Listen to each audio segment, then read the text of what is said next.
Yes, and There's no way for us to know. I All agree. I know is that it broke contact with the skin for 2 days. I agree. Come up.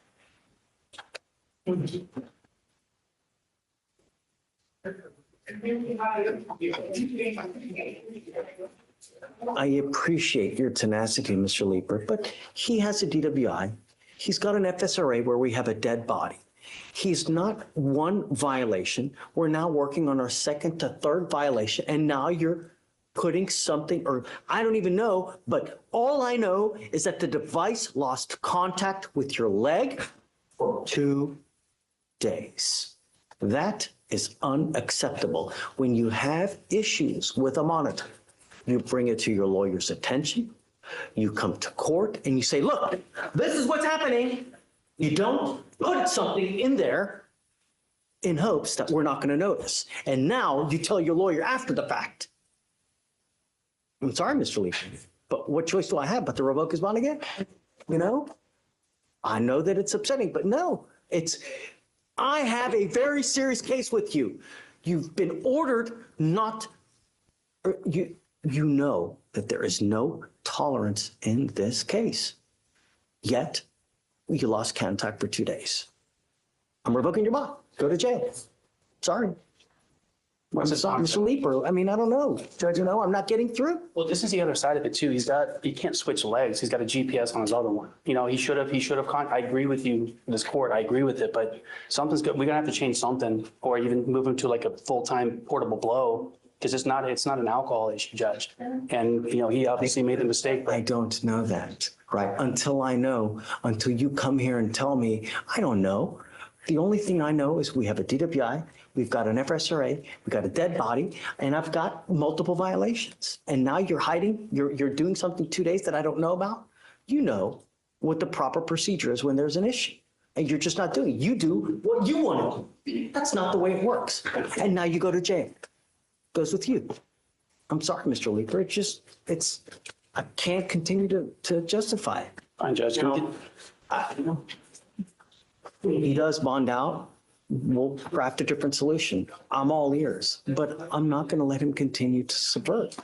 A what? A fugitive bond. You said no. I don't remember. I mean, we've had so many cases.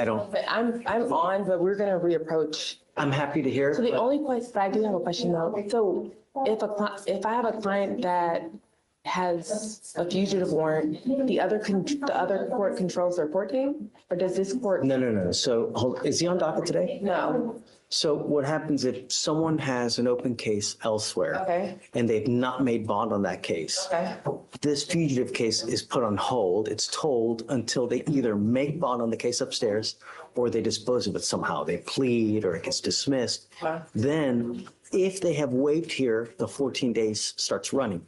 If they have not waived, then we need to bring him back to do all the, either the waiver, either a bond, or we get a governor's warrant. Got it. Okay. The governor's warrant takes another 90 days. So do you know, have they made bond? Is it a felony case? Well, he made bond on his felony case. He made bond. The case is out of Maryland.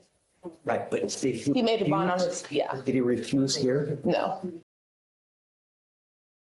The 14 days has started ticking already from the day that he made bond.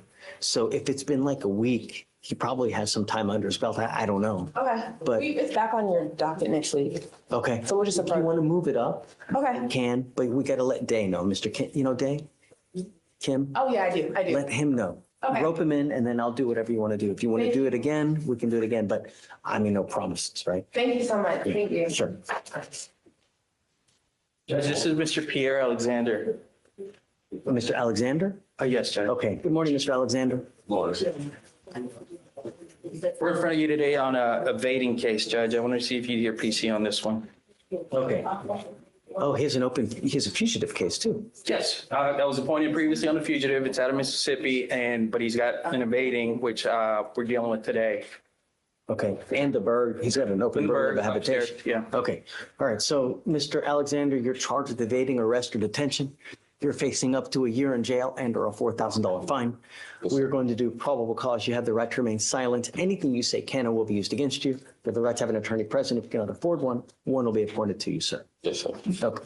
On February 20th, 2025, at approximately 1:00 p.m., the officer was conducting a proactive investigation of a burglary of a habitation in Harris County, Texas. The officer was in plain clothes and driving an unmarked police vehicle. The officer saw an individual matching the description of the suspect caught on ring camera burglarizing a house. The individual was later identified as the defendant. The officers observed the defendant crossing a road where no crosswalk was provided.